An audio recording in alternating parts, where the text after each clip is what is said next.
నీ టాలెంట్ని, నీ పవర్ని యూజ్ చేసి ఎదుటి వ్యక్తి నాశనం అయిపోవాలని కోరుకుంటే నువ్వు కాలిపోతావు.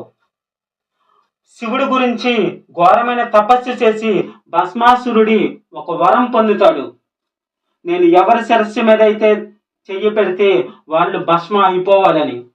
వరం పొందిన వెంటనే శివుడి మీద చెయ్యి పెట్టడానికి చూస్తాడు. అప్పుడు విష్ణువు మోహిని అవతారంలో వచ్చి తన శిరస్సు మీదే పెట్టి తనం భస్మ అయిపోయేలాగా చేస్తాడు. ఇక్కడ వాళ్ళకి ఇచ్చిన వరం శాపంగా మారుతుంది.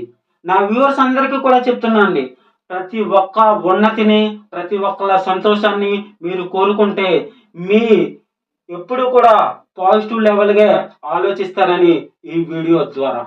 ఈ పురాణాలు మన పెద్దవాళ్ళు కూడా ఈ పురాణాలు ఆధారంగా చేసుకుని వాళ్ళు కొన్ని చరిత్రలుగా మలుచుకున్నారు.